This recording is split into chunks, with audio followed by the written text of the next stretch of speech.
Assalamualaikum warahmatullahi wabarakatuh. Selamat pagi, siang, sore, malam buat teman-teman semua. Nah, kali ini kita masuk ke pertemuan 3 yaitu tentang argumen di dalam Python. Nah, apa aja sih jenis-jenis argumen di dalam Python? Nah, kali ini kita akan mencoba menggunakan yang namanya Google Colab. Oke, jadi biar lebih praktis dan lebih ringan. Sebenarnya hampir sama dengan eh, Anaconda atau Jupyter Notebook yang artinya kalau kalian tidak mau lemot laptop kalian, jadi kita bisa menggunakan yang free aja ya, yaitu yang sudah disediakan oleh Google sendiri, yaitu Google Colab. Oke ya, teman-teman ya. Oke, nah di sini tadi kan kita mau membahas tentang argumen pada Python. Nah, jenis-jenis argumen pada Python itu yang pertama adalah argumen posisional, oke? Ya, di sini ada yang disebut dengan argumen posisional atau tipe yang paling standar. Oke, kita bikin teks di sini ya. Yang pertama jenis-jenis argumen di sini yaitu yang pertama adalah argumen posisional atau posisisional. Oke, yang paling standar. Oke, nah di dalam argumen posisional urutan sangat menentukan. Nah, oke, nilai yang kalian masukkan akan memanggil fungsi, kemudian akan dipaksakan sesuai urutan parameter yang didefinisikan. Oke, ini disebut dengan argumen posisional. Contohnya seperti ini, kita ngoding dulu sini ya. Oke, contohnya yaitu kita mulai kita menggunakan function def dulu di sini. Nah, di sini bebas nama variabelnya. Di sini misalkan sapa kawan, oke. Sapa kawan. Baru kemudian apa yang mau kita masukkan nama variabelnya? Ya, di dalam nama variabel sapa kawan atau function di dalam def sapa kawan akan menyimpan variabel nama dan hobi. Oke. Kemudian jangan lupa kita akhiri dengan titik dua. Nah, kemudian di sini kita cetak print apa yang mau kita cetak. Misalkan saya ingin mencetak eh, sebuah huruf kan, mau huruf atau karakter dari nama dan hobi. Nah, maka kita menggunakan yang namanya fungsi F di sini, oke? Kalau ingin memasukkan sebuah string, oke ya teman-teman ya. Oke, kayak gini, fungsi F, kemudian ketikkan halo, halo, kemudian dipanggil, nama aja kita panggil yang dari sapa kawan, oke, nama di sini, kemudian eh, apa namanya? Di sini kita gunakan koma. Oke. Oh ya, saya lupa di sini jangan menggunakan tutup kurung atau buka kurung ya, tapi kita menggunakan kur awal atau kur akhir yang disebut dengan bracket. Oke. Nama di sini, halo nama. Kemudian wah asik gitu kan. Wah asik ya. Wah asik ya. Hobi.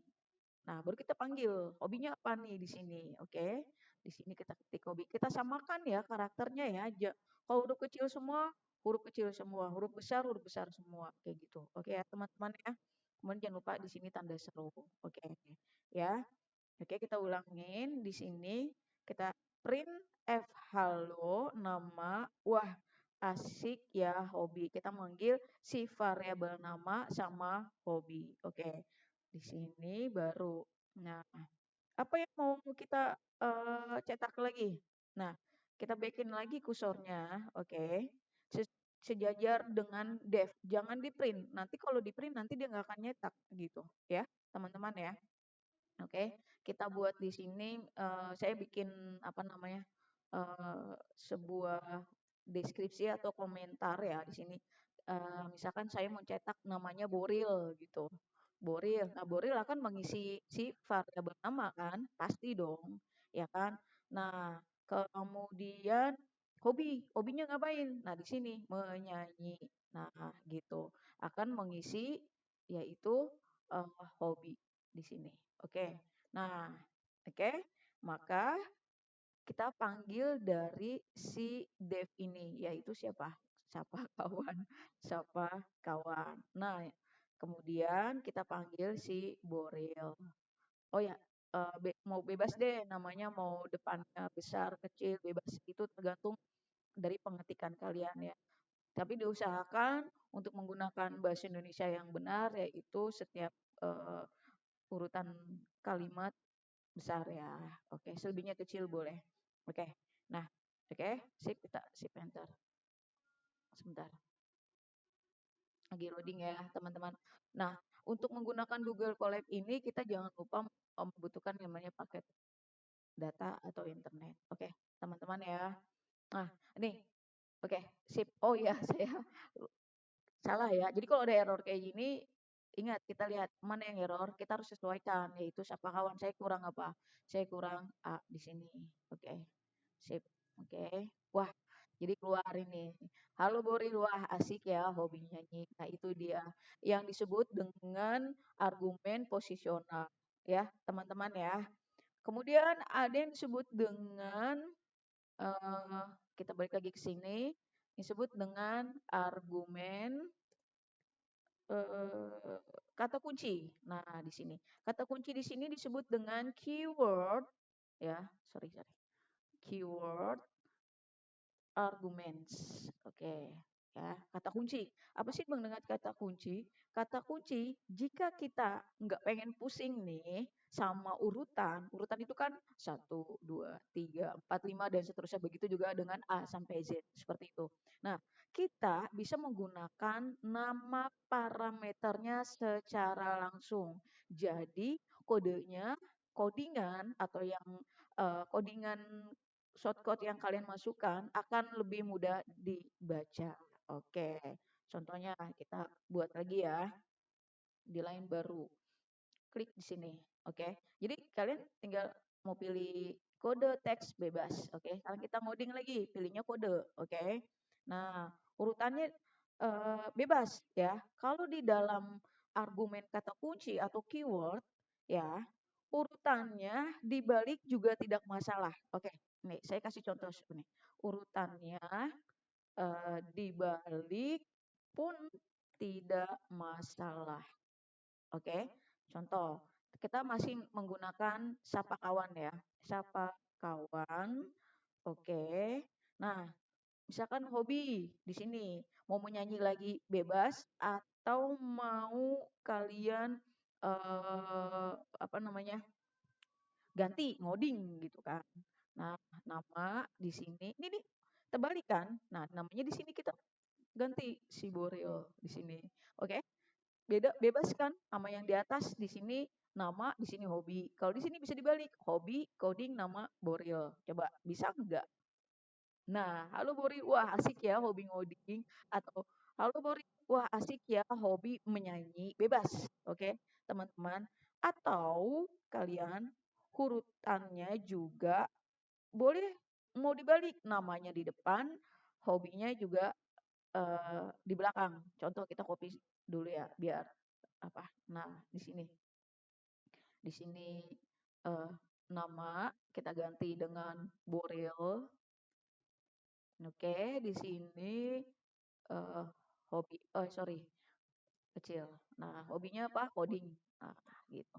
Jadi ini coba kita cek. Nah, sama aja. Nah, ini kelebihan dari kata kunci, oke? Atau keyword arguments. Aduh, salah ketik nih gue. Nah, arguments ini ya, teman-teman ya. Oke. Ini keyword arguments ya. Nah, kayak gitu ya. Jadi di dalam keyword argumen urutannya mau dibalik nggak apa-apa. Yang penting kalimatnya ini masih nyambung. Oke. Halo Puri, wah asik ya. Hobi coding. Outputnya sama aja kan. Tapi ketika codingannya dia oke. Bisa dibalik, depan jadi belakang, belakang jadi depan. Oke. Yang ketiga di sini ada yang disebut dengan eh, argumen default, argumen default ya, atau ini disebut dengan default argumen. Nah, kadang kita itu kepengen sebuah parameter punya nilai cadangan jika jika kita sebagai pengguna atau user lain lupa atau tidak ingin mengisinya. Contoh di sini ya. Oke, kita coding lagi. Oke. Yaitu kita bikin def di sini. Oh, sorry. Sorry. Def ya. Eh, kita mau bikin kata sambutan atau selamat datang Boril. Aku Boril. Nggak, udah lama nih gue nggak ngeliat lo gitu ya kan. Sok kenal nih kita. Kita sambutan gitu. Oke. Nah, nama variabelnya apa? Nama pesan. Pesannya apa? Selamat datang atau selamat menyambut hari raya atau apapun itu. Jangan lupa. Oke, sorry. Di sini titik dua. Oke. Nah, kemudian di sini. Nah, kalau misalkan dia nggak otomatis ini, kalian ketik dua kali aja. Nah, gitu ya. Print, kemudian jangan lupa gunakan fungsi F ya. Kemudian di sini halo. Nah, jangan lupa tanda kurnya, nama, tutup lagi, kemudian koma, lalu kita panggil si pesan. Oke, ya, kayak gitu ya, teman-teman ya. Nah, apa nih yang mau kita masukkan? Kita back dulu, jangan sampai kita sejajar dengan print. Oke, kita back. Kita mau kata sambutan dengan nama si Boril. Namanya Boril ya. Sorry, ini buka kurung, bukan lagi kur awal ya. Oke, Boril. Nah, sambutan dengan memanggil nama berarti dia menggunakan argumen default. Oke, ya. Oke, menggunakan default. Nah, yang kedua, sambutan yang kedua ini adalah kita panggil Boril. Boril, tutup, jangan lupa, koma bisa lama tidak jumpa. Lama tidak jumpa. Lama tidak jumpa. Woi, udah lama ya nggak ketemu lo atau gitu bahasanya. Oke. Nah, boleh kayak gini. Nah, jadi si yang pertama, si Boril menggunakan default, maka nanti outputnya adalah halo, halo Boril, selamat datang. Tapi yang kedua, nanti dia akan menimpa yang di atas, yang ini nih, ya, menimpa parameter kalau dia lupa tidak mengisi pesan yang akan diisi di sini. Oke. Jadi Boril lama tidak jumpa. Dia kan fungsinya akan menimpa yang di atas ini. Oke, coba kita tes. Sorry. Apa nih? Oke, invalid syntax. Oke, def sambutan nama. Sambutan Boril, Boril. Oh ya, apa yang kurang dari apa namanya di bagian satu apa nih baris satu Dev nama sama selamat datang nanti kalian uh, harus apa namanya fokus di sini Dev sambutan nama pesan selamat datang oke oke ini ya coba kita tes ya kita lupa ini oke coba kita tes lagi oh masih sorry Boril Evalo nama selamat datang oke Ketuk, cek satu-satu ya. Print have halo nama koma pesan. Oke. Sambutan Boril. Oke. Sambutan Boril lama tidak jumpa. Nah, kalau ada error kayak gini, menurut kalian errornya ada di mana? Dengan invalid syntax berarti ada yang apa namanya saya tidak menggunakan apa teman-teman. Nah, kalau misalkan di dalam Google Colab kalian bingung nih, kok udah gue benerin tapi tidak bener juga gitu, maka kalian bisa lihat ini nih. Next step, explain error. Nah, ini Oke, kita continue ya kalau ada notif kayak gini. Oke. Nah, dia akan terintegrasi sama Gemini AI. Nah, kenapa? Apa yang salah? Oke, perhatikan. Oke, ingat, yang salah adalah kita kita ini sejajar sama apa? Harusnya sejajar sama dev, bukan print. Oke, salahnya di situ ya teman-teman ya. Oke, jadi kita hapus. Nah, yang benar ini. Oke. Tuh, accept and run. The error syntax error, invalid syntax indicate that the keyword def for defining the function sambutan should be def. Oh, all lowercase. Oh ya, ini hurufnya harusnya kecil. Oke. Nah, kalau yang tanda min gini berarti dia error. Kalau plus ini yang udah dibenarkan oleh Gemini. Oke. Nah, enak ya, kita pakai Google Colab, dia udah terintegrasi sama Gemini. Mau kalian sudah pernah mau Gemininya masih basic, nggak apa-apa. Dia akan apa namanya membantu kita. Oke. Nah, jadi jangan gunakan si AI buat bikin dong codingan ini, jangan, tapi membantu kita ngoding. Mana yang salah? Oke, teman-teman ya. Oke, begitu juga dengan sambutan. Nah, ini juga sambutan ini sama ya, cuman ini harus sejajar ya sama dev, bukan di sini. Begitu juga ini. Oke, ya, kita accept and run aja ya. Atau accept boleh, accept. Nah, dibenerin nih. Oke, ya. Lalu kita arahkan ke sel yang sudah dibenarkan, kemudian save enter lagi. Nah, kayak gini teman-teman. Ya. Oke teman-teman ya. Jadi dev-nya jangan besar tapi kecil. Sorry ya. Kayak gitu ya.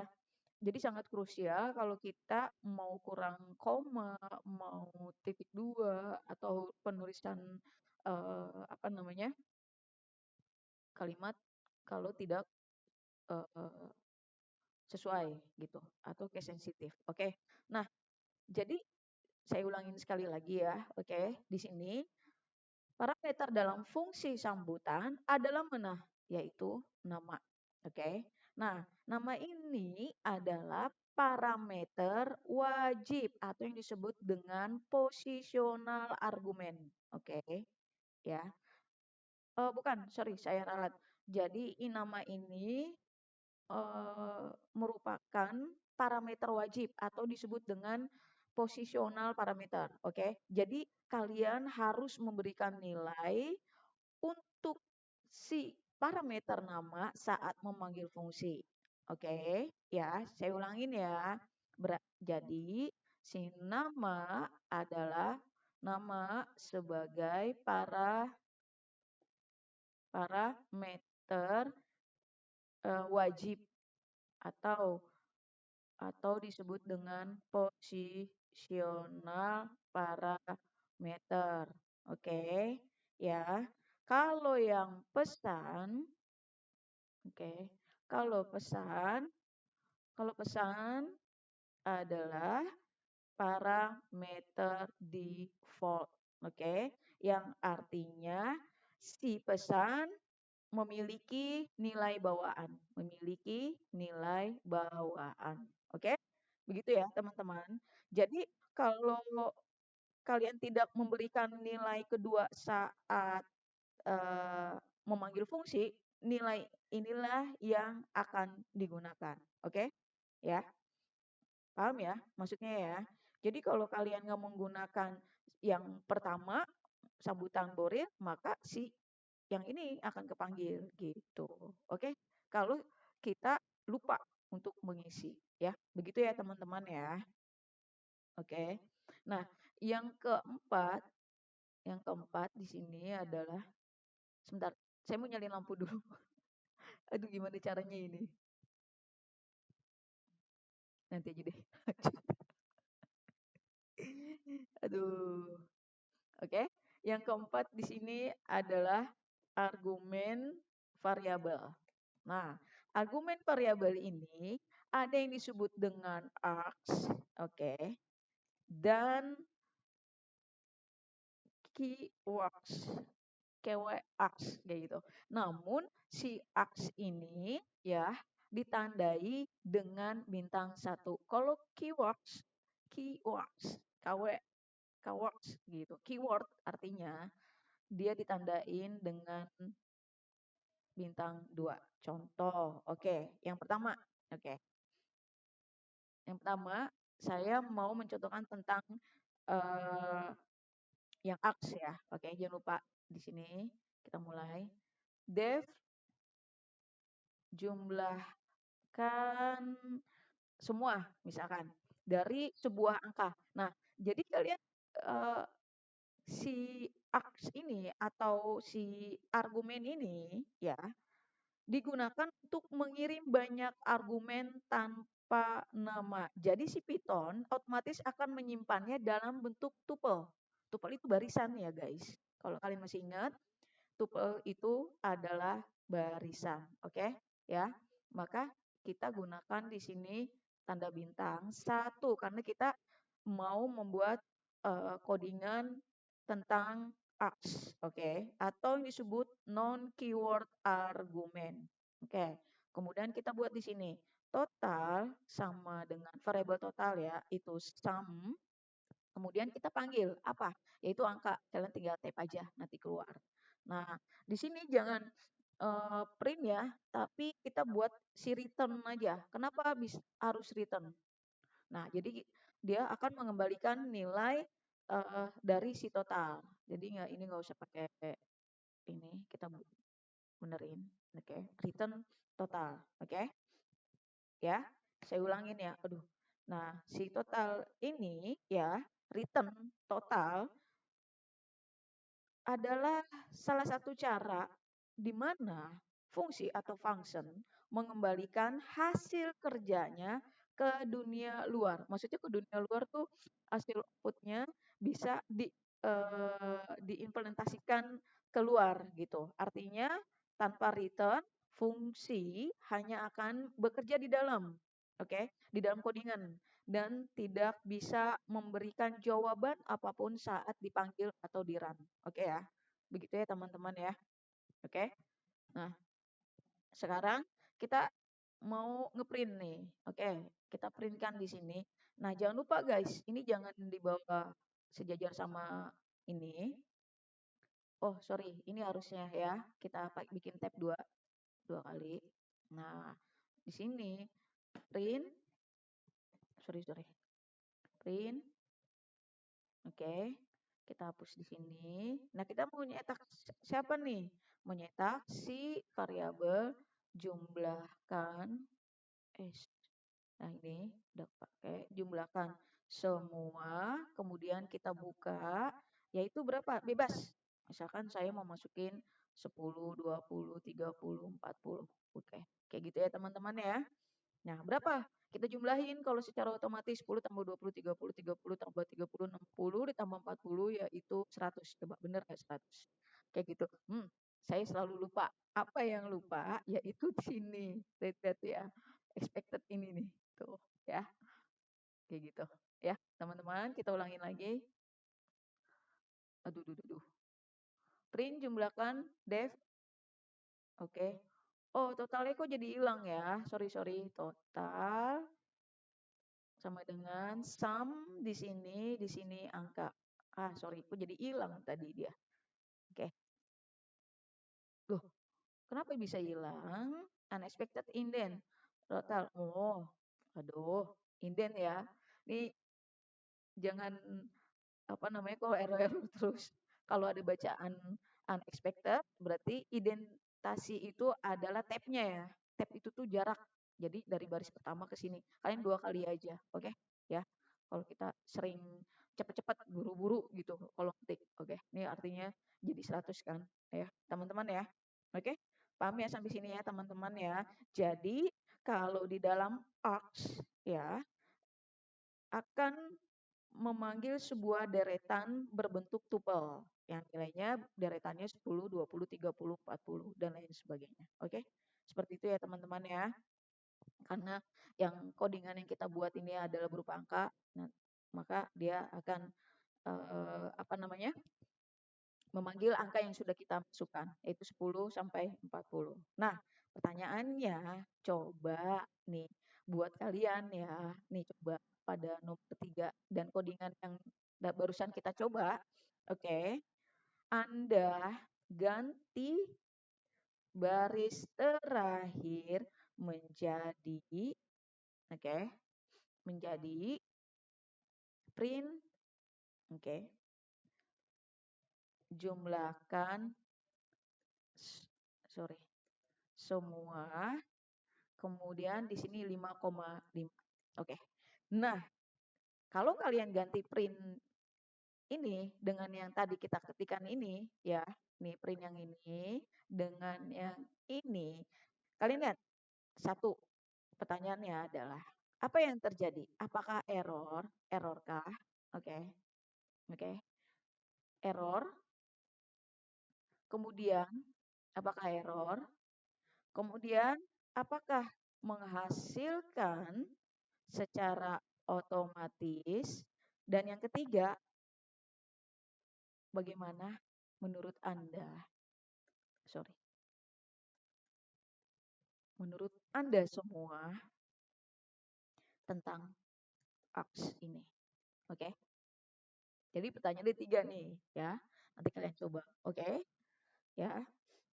Nah, itu sudah tentang aks. Nah, sekarang yang kelima adalah tentang apa?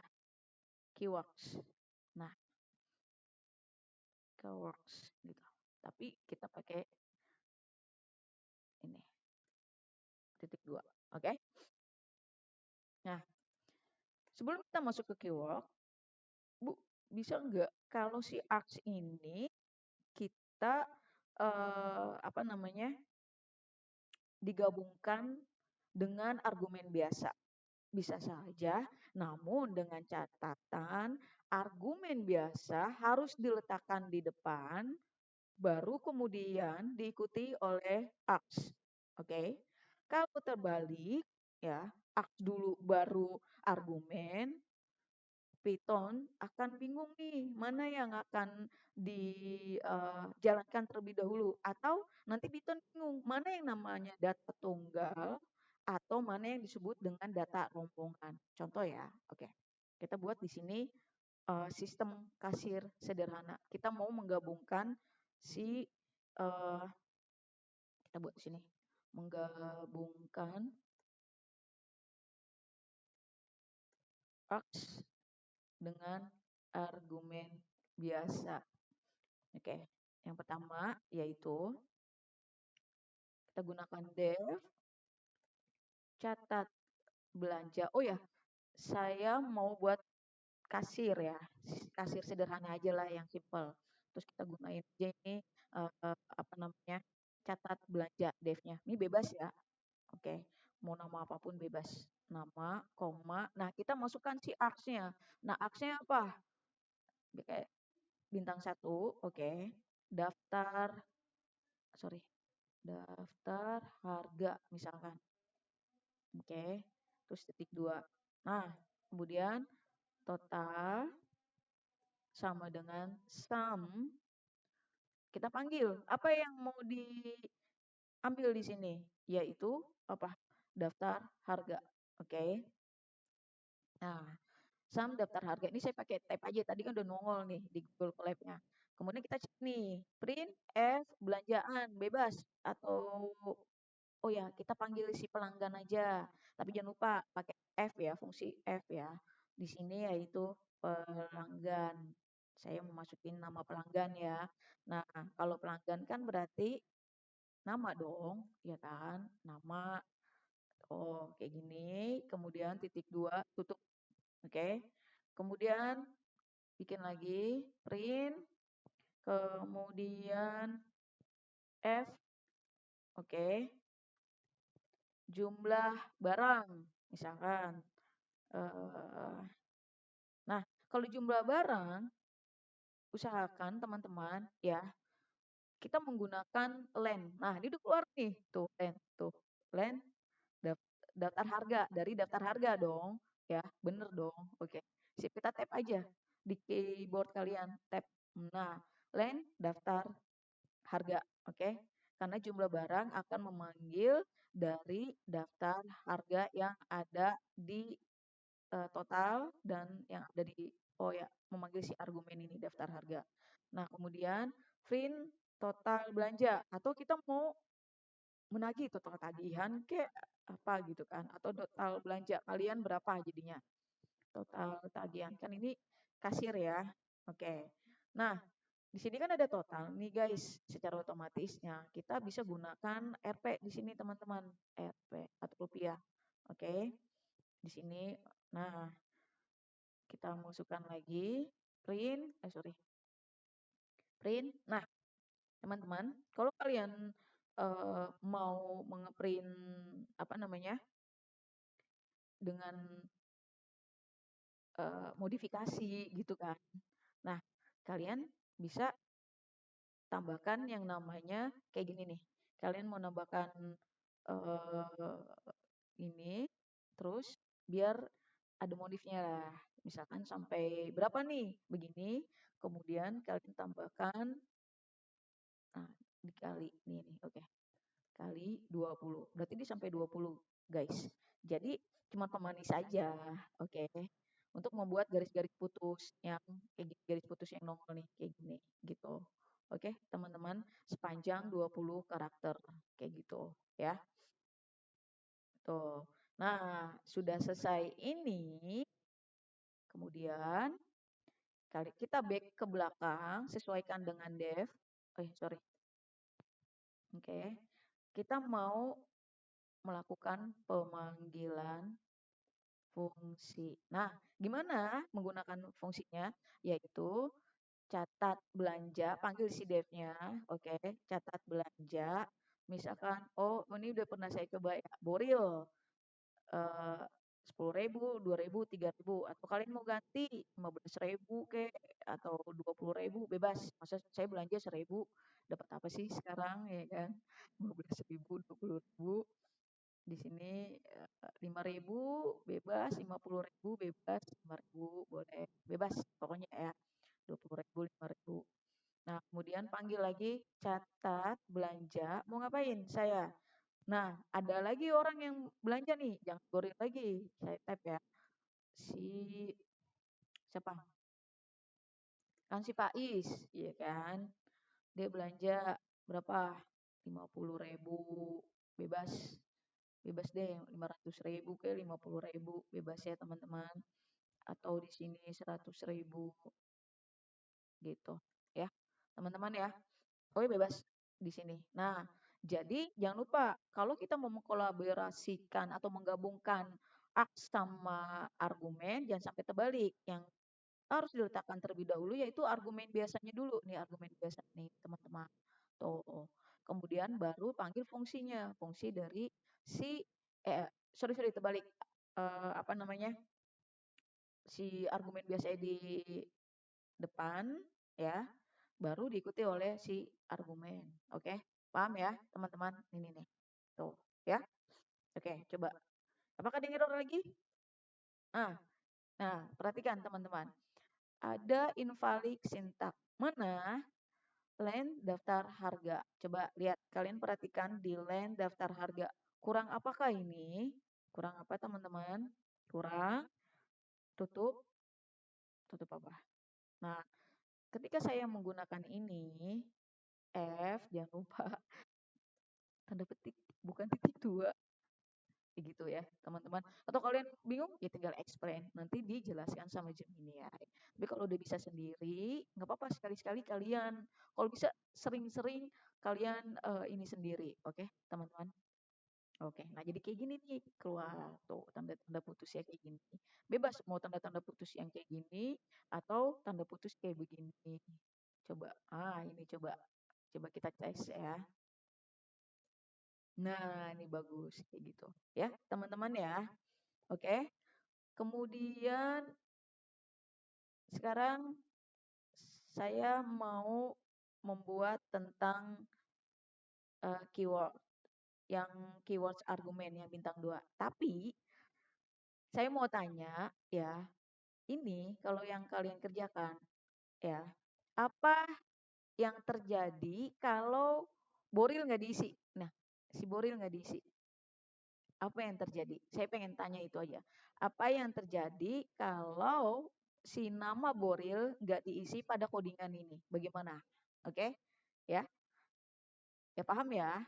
Cuman boril terus nggak ada harganya atau nama borilnya nggak ada tapi ada harganya. Bagaimana Kak? Atau ada nama boril tapi ya ininya nggak ada harganya. Oke, itu ya. Ada pertanyaan lagi. Nah sekarang kita mau masuk yang namanya keyword arguments. Nah, oke. Ya. Keywords argument. Nah, keyword argument mana tadi ya catatannya? Nah, sini. Keywords argument digunakan untuk mengirim banyak argumen yang memiliki nama atau key value. Jadi, si Python akan menyimpan si keyword argumen atau key value dalam bentuk dictionary atau apa yang masih ingat nggak dictionary itu apa? Jangan bilang kamus ya. Oke. Jadi, keywords akan memungkinkan mengirimkan argumen ke dalam fungsi dalam jumlah yang tidak terbatas selama argumen tersebut memiliki nama atau keyword dan nilai. Nah, biar nggak pusing-pusing, oke. Contoh, ya, kita coding lagi di sini. Sini ya. Oke. Satu, kita mau mendefinisikan fungsi dengan parameter info di sini. Oke, contoh. Def data data diri. Nah, kita mau mengambil data diri seseorang nih di sini info. Nah, oke. Jadi di dalam fungsi ini ya, di dalam fungsi ini def data diri info akan dianggap sebagai sebuah dictionary. Kalian cari apa itu yang maksud dengan dictionary. Oke, paham teman-teman ya? Oke. Ya, ini semester 1 ada. Oke, yang kedua, berisi semua pasangan yaitu kunci sama dengan nilai yang dimasukkan saat pemanggilan. Ya, oke. Oke, ya. Nih, ya. Oke. Itu yang pertama. Yang kedua ini adalah melakukan looping atau perulangan pada dictionary info. Oke. Nah, caranya gimana? Oke, di sini kita ketikkan for kunci nilai in. Nah, info di sini kita ketikkan titik item ya, karena items ini kita akan memanggil data diri, oke? Jadi diperlukan yang namanya items, oke, teman-teman ya. Terus jangan lupa, nah, tutup kurung and then titik dua, ya. Jadi titik items ini digunakan untuk ya, saya ulangin ya. Titik items ini digunakan untuk mengambil pasangan yaitu kunci atau sebagai key dan nilai sebagai value sekaligus. Jadi dua kali dia sekaligus dipanggil, bukannya dua kali maksudnya, sorry ya. Tapi sekaligus. Paham ya teman-teman ya? Oke. Sekarang yang ketiga. Yang ketiga adalah mencetak mencetak hasil dengan F string. Oke. Ini ya. Maka kita print yaitu panggil F, oke. Kemudian panggil kunci key, oke. Bebas.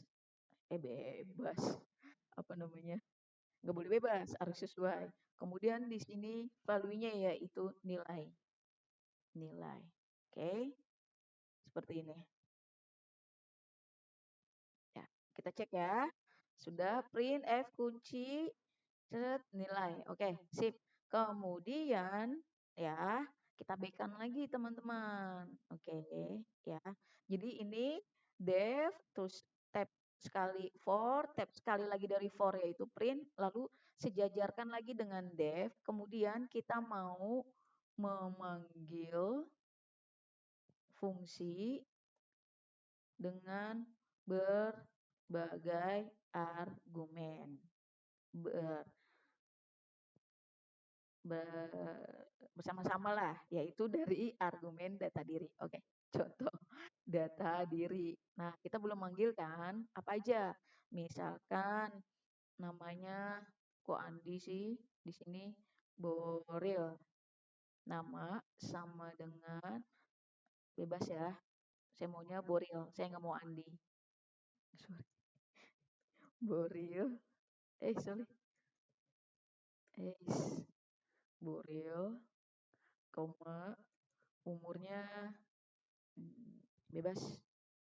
Misalkan 43 gitu kan. Nah, kota mana? Karena saya di Bekasi, maka saya pakai Bekasi. Oh ya, jangan lupa pakai tanda kutip. Nah, kecuali angka ya, nggak usah pakai tanda kutip. Oke, teman-teman ya. Oke, nah coba kita cek. Ada error nggak? Oh, tidak. Nah, jadi keluar nih. Nama Boril, umur 43, kota Bekasi. Oke? Kayak gitu ya teman-teman ya. Ini disebut dengan keywords. Beda dengan ARGS. Oke? Ya. Nah, kelebihan menggunakan keywords ini, dia sangat fleksibel teman-teman. Jadi kalian bisa memanggil fungsi yang sama dengan informasi yang berbeda. Nah, nah yang info ini nih, kan info nih sebagai keywordsnya, yaitu nanti ada si info.items yang tadi saya bilang fungsi.items ini buat apa? Ya, fungsi.items ini untuk mengambil pasangan yaitu tadi kunci sama nilainya dari for. Oke, untuk loopingnya saya menggunakan for di sini.